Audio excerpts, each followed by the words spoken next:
퇴임식 직후 배포됩니다. 또 노대행은 퇴임식을 마치고 지하가 아닌 1층 정문을 통해 퇴근할 예정이어서 기자들과 질의응답을 통해 추가적인 입장을 낼 수도 있어 보입니다. 앞서 사의 표명 직후 노대행이 대검 대변인실을 통해 퇴임사에 자세한 입장을 담겠다고 했기 때문에 이번 항소 포기 논란에 대해 어떤 말을 할지 주목됩니다. 네, 노대행 사퇴 이후에 검찰은 어떻게 운영될까요? 네, 검찰은 검찰총장과 대검차장, 서울중앙지검장까지 이른바 빅3가 공석인 상황이 됐습니다. 당장은 대행의 대행체제로 운영될 가능성이 유력한데 이는 선임인 차순길 대검 기획조정부장이 맞습니다. 다만 검찰개혁 등 현안들이 시급한 만큼 대검차장과 서울중앙지검장에 대한 정부의 원포인트 인사도 전망됩니다. 대검차장 후보로는 부자현 서울고검장, 송강 광주고검장, 이종혁 부산고검장이 거론되고 있습니다. 이 검난으로 불릴 만큼 지휘부에 대한 내부 반발이 거센 상황에서 누가 대검차장과 서울중앙지검장이 될지도 관심입니다. 네, 노대행의 사퇴로 대장동 사건 항소 포기 논란은 마무리된다고 봐야 될까요? 그러지는 않을 것 같습니다. 항소 포기 결정을 두고 용산 법무부와 관계를 고려했다는 노만석 대행과 신중한 판단이 필요하다는 의견만 전달했다는 법무부 입장에 미묘한 차이가 있기 때문입니다. 법무부는 검찰 판단이라고 선을 긋고 있지만 그 의견을 전달하고 대검을 참고하는 게 사실상 수사지휘 아니냐는 지적이 이어지고 있습니다. 노대행은 또 사의 표명 이후 지난 정권이 기소한 게 현 정권의 문제가 됐고 그렇다고 검찰이 정권의 요구사항을 받아주긴 어려운 상황이라며 복잡한 심경을 전했습니다. 이를 두고는 항소 포기의 최종 결정은 노대행의 정무적 판단이었다고 해도 이면에는 정부 요구가 있었음을 시사한다는 해석이 나옵니다. 또 시민단체가 이번 논란을 끌고 정 장관과 노대행 등을 고발한 상황이어서 수사도 이어질 전망입니다. 지금까지 검찰에서 YTN 우종은입니다. 네, 대장동 사건 항소 포기를 두고 여야 갈등은 최고조로 치닫고 있습니다. 여당은 검난의 마지막 발악을 단죄하겠다고 들고 야당은 권력형 사법 개입이라면서 나란히 법안 발의했습니다. 김다현 기자가 보도합니다.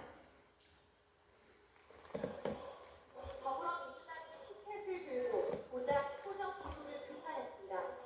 최부장, 집단학력, 정치검사, 징계하라! 민주당은 피해자 코스프레를 하는 검사들이 나중에 변호사로 개업해 떼돈 버는 일이 없도록 숨통 조이기에 본격적으로 나섰습니다. 법무부 장관은 보디캠, 징계 외부, 인사조치 등 가능한 합법적인 모든 수단을 검사들 반발은 명백한 국기문란이라며 검찰도 다른 공무원처럼 파면까지 가능하도록 법을 바꿔 기강을 잡겠다고 으름장을 놨습니다. 검찰 개혁을 막기 위해 마지막까지 발악하는 정치 검사들을 이번에는 반드시 단죄하겠습니다. 국민의힘은 이재명 대통령을 겨냥해 히틀러, 조폭 등 수위 높은 발언을 쏟아내며 이번 항소 포기야말로 국기문란이라고 맞받았습니다. 3년만 감옥에 있다가 나오면 된다고 들었다는 대장동 피고인의 녹취를 거론하며 재판 외압에서 사면 거래로 전선을 넓혔습니다. 대통령의 고유 권한인 사면권마저도 자기의 재판을 없애기 위해서 공범들의 입을 틀어막는 거래 수단으로 이번 항소 포기를 이 대통령의 재판을 모두 없애기 위한 빌드업이자 권력형 사법 개입으로 규정하며 아주 예외적인 경우에만 가능한 공소 취소를 아예 불가하게 만들겠다고 입법 경쟁에 뛰어들었습니다.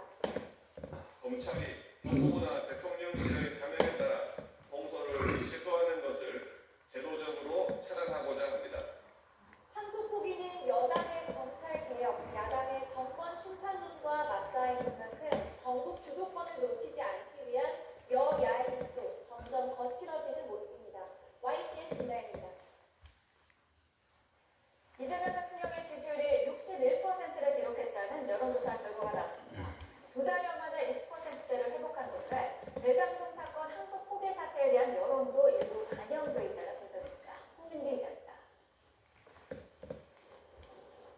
내기